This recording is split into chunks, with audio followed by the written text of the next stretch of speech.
Comentarios de un centurión hispano.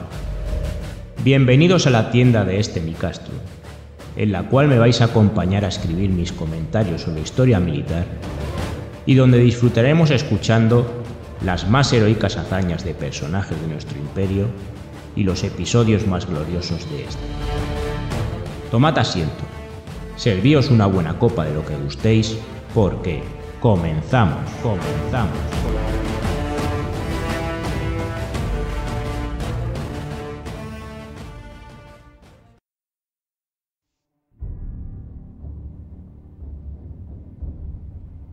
Desde su contacto con Roma, el pueblo hispano siempre les pareció uno de los más belicosos a los que se habían enfrentado. De hecho, se dice que el mismo Augusto afirmó de Hispania, que fue la primera provincia en ser ocupada y la última en ser conquistada. Desde que a finales del siglo III a.C. los romanos pusieran por primera vez su pie en el puerto de Ampurias, hasta las guerras cántabras dirigidas por el propio Augusto, pasaron más de 2 siglos para que Roma ocupara la provincia de Hispania. Sirva como comparación que Julio César prácticamente conquistó toda la Galia en tan solo 10 años.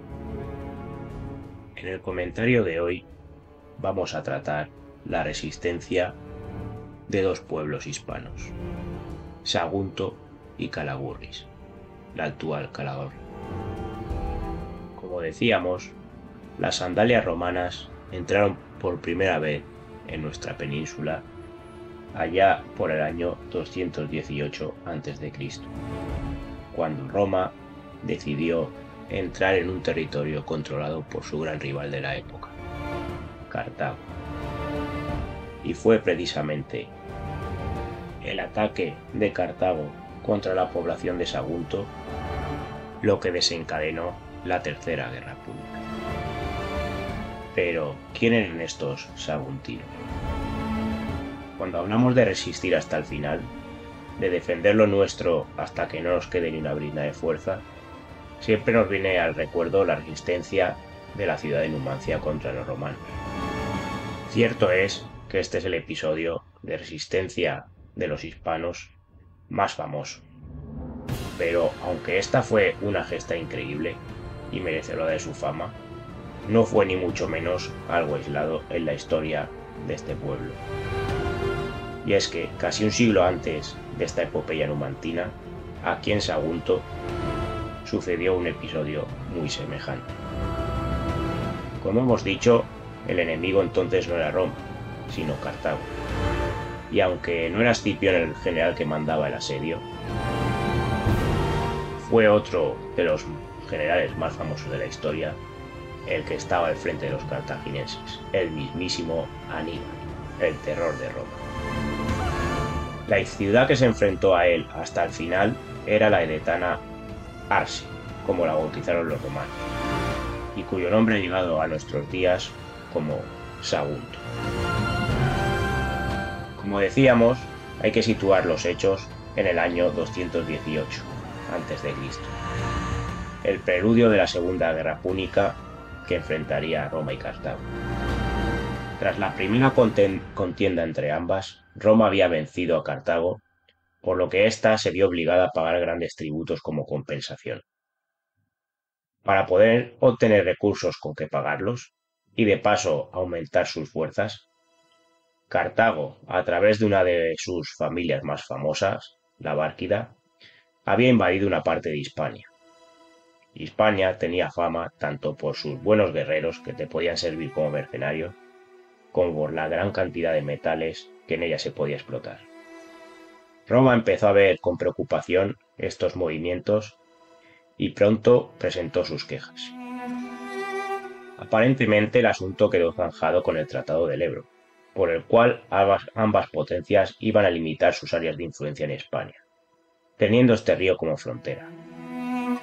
El problema surgió a raíz de que al sur del Ebro, que era zona de influencia cartaginesa, había 2 ciudades como Sagunto aliadas de Roma. Como hemos dicho, Sagunto recibía en aquella época el nombre de Ars y era una de las mayores ciudades de la tribu de los edetanos, un pueblo íbero de la costa del Levante. Este poder hacía que otras tribus y ciudades vecinas, como los turboletas, temieran a Sagunto por sus ansias de expansión, por lo que estas ciudades se aliaron con Cartago, que para entonces ya mantenía una auténtica guerra fría con Roma. Como hemos dicho, Sagunto fue el detonante para que acabara por estallar la guerra. A raíz del ataque de los cartagineses sobre Sagunto, Roma argumentó que había sido agredida una aliada suya, mientras que Cartago se excusaba en que la ciudad estaba en su zona de acción y que por lo tanto merecía el castigo por haberse rebelado contra su autoridad. Como en la mayor parte de los conflictos, ambos bandos tenían sus justificaciones y creían tener la razón. El caso que, a raíz de esto, la ciudad de Sagunto pasaría a la historia por sufrir uno de los mayores asedios hasta el momento. La mayor parte de la información que tenemos de este es a través de las fuentes romanas, bastante partidistas, especialmente Tito Livio, que, como es normal, siempre iba a volar a favor de Sagunto. Pero no nos queda más que confiar en su criterio. Aníbal se presentó ante Sagunto con una estrategia firme, sin riesgo, basada en asediar por tres flancos: el valle, el río y en el punto más débil de la ciudad, el extremo occidental del Alcázar. Para ello contaba con lo último en poliorcética, el arte del asedio: torres de asalto, ballestas, arietes, etc. Pero lo que en un principio parecía que iba a ser una rápida conquista, se prolongará durante 8 largos meses. Los arietes cartagineses encontraron muchas dificultades para acercarse a las murallas, ya que desde ella los adetanos les arrojaban todo tipo de proyectiles, piedras y cualquier cosa que sirviera para hacerles daño. Además, aprovechaban las noches para hacer incursiones en el campamento cartaginés y provocarles numerosas bajas. Finalmente, los cartagineses consiguen derrubar 3 torres de las murallas de la ciudad y por esta brecha se lanzan al ataque. Los saguntinos se concentran aquí y no solo rechazan el ataque, sino que hacen huir al enemigo hasta su campamento. Un arma que dio gran resultado a los edetanos fue la falarica, una fina lanza que untaban de pez, una sustancia semejante al petróleo, y le prendían fuego. Al caer sobre los escudos de los cartagineses, estos se veían obligados a soltarlos y quedaban indefensos ante los proyectiles saguntinos. En el transcurso del asedio, y antes de que Roma declarara formalmente la guerra a Cartago, la ciudad eterna envió una embajada a entrevistarse con Aníbal y pedirle explicaciones. Como es normal, el encuentro fracasó y la guerra contra los romanos cada vez se veía más próxima. Pero mientras, Roma estaba ocupada en sofocar una revuelta en Iliria, por lo que no envió ningún tipo de ayuda a sus aliados de Sagunto. Aníbal estaba cada vez más desesperado por la tardanza en tomar la ciudad y redobló sus esfuerzos. Con las torres de asalto consiguió abrir varias brechas y los saguntinos se ven cada vez más acorralados, teniendo que usar los escombros para construir nuevas defensas.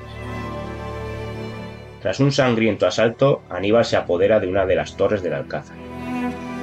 La situación es cada vez más desesperada para los saguntinos, que están acorralados y alimentándose de cortezas de árbol y cuero reblandecido, por lo que, hambrientos, heridos y muy cansados, deciden pedirle a Aníbal sus condiciones para la rendición.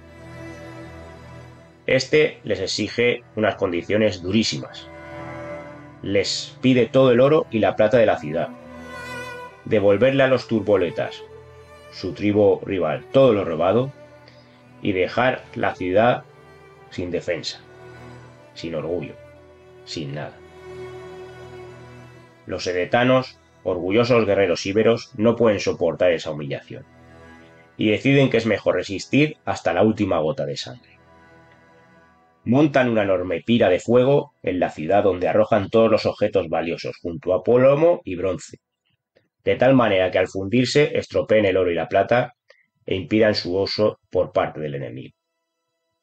En un último acto suicida, con las pocas fuerzas que les quedan, quieren morir haciendo el mayor daño posible, y salen de la ciudad cargando contra los cartagineses para llevarse al otro mundo a los máximos enemigos posibles.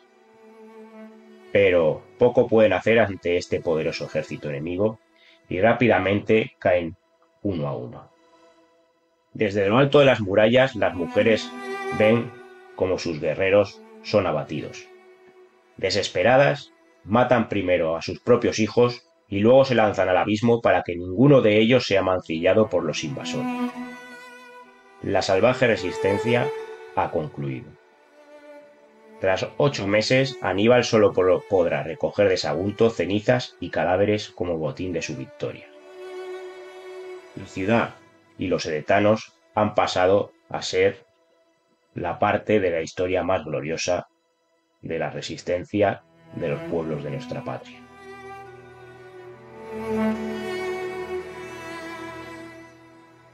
Aproximadamente siglo y medio después, se dio otro de los episodios.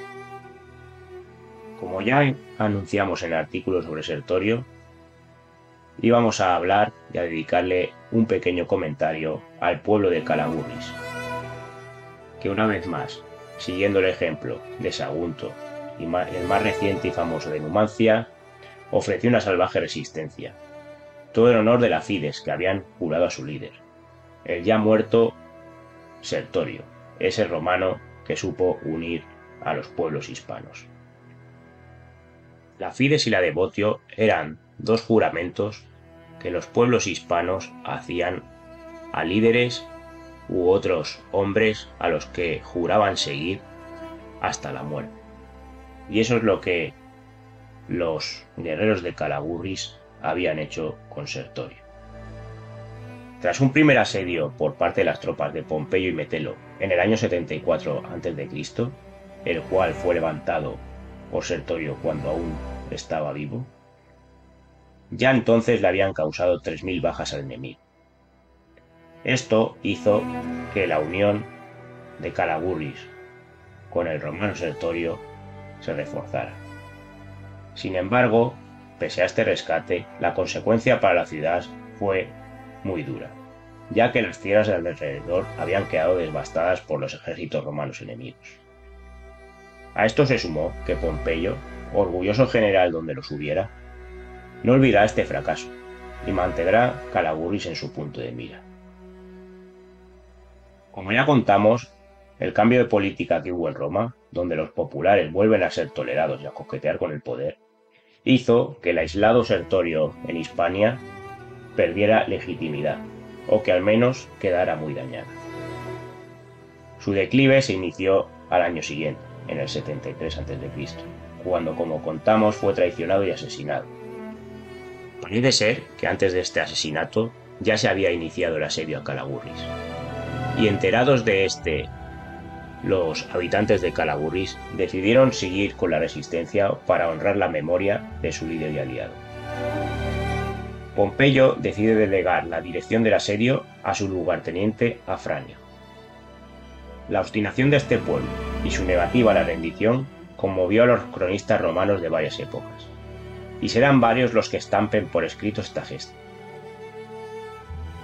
La gente de Calagurris, ante la falta de víveres y para no cesar en su lucha, llegaron a protagonizar el conocido episodio de la fames calagurritana, por la cual se recurre al canibalismo, hasta el punto de que, según Salustio, llegaron a salar los cadáveres para alargar su conservación. Es el mismo Salustio el que le sirve de fuente a un autor posterior, Valerio Máximo, que retrata el episodio con la mayor crudeza. Escuchemos sus palabras. La macabra obstinación de los numantinos fue superada en un caso semejante por la execrable impiedad de los habitantes de Calagurris, los cuales, para ser por más tiempo fieles a las cenizas del fallecido Sertorio, frustrando el asedio de Neo Pompeyo, en vista de que no quedaba ya ningún animal en la ciudad, convirtieron en nefanda comida a sus mujeres e hijos. Y para que su juventud en armas pudiese alimentarse por más tiempo de sus propias vísceras, no dudaron en poner en sal los infelices restos de los cadáveres. Seguramente autores más contemporáneos dieran más detalles del asedio, pero por desgracia sus obras no han llegado hasta nuestros días. Existe una leyenda acerca de una figura conocida como la matrona. Al parecer, esta era la última mujer que quedaba con vida en la ciudad, y su función era encender por las noches todas las cocinas de la ciudad, para que, al ver el humo de esta, los romanos creyeran que aún quedaba mucha gente con vida. En su honor se erige en la actual ciudad de Calahorra una estatua, la cual contiene las siguientes inscripciones: prevalecí contra Cartago y Roma. Consiguió Calahorra el trofeo de vencedora e invencible por la nobleza de su sangre, por su estirpe, por las ciencias, por sus virtudes y por su valor guerrero. Muy noble, muy leal y fiel ciudad de Calahorra. La ciudad se reconstruyó varios años después, ya muy romanizada. Pero lo cierto es que este nuevo episodio de resistencia reafirmó la fama de gente dura que los hispanos tenían entre los romanos. Una vez más habían vuelto a demostrar ser un pueblo fiel, leal a sus líderes. El mismo emperador Augusto tendría durante años una guardia personal formada exclusivamente por calagurritanos, sabedor de que tras haberle jurado fidelidad, estos guerreros hispanos nunca le traicionarían.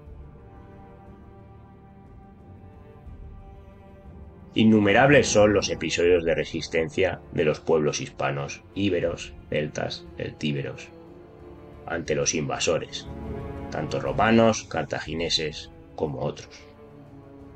Hemos tratado los más famosos, sin olvidar el episodio más famoso, que es el de Numancia, y que dio lugar a la frase de defensa numantina, cuando queremos señalar en un deporte o en algo relacionado con esta forma de defender, de llegar a las últimas consecuencias, de no rendirse.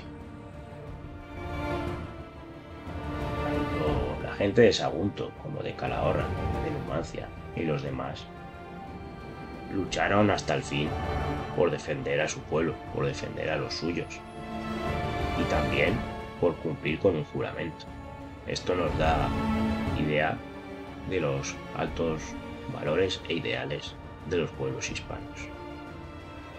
Y volveremos a mencionar la frase dicha por Augusto, otros afirman, o se la atribuyen a Tito Livio, de que España fue Hispania, la primera en ser ocupada, la última en ser conquistada.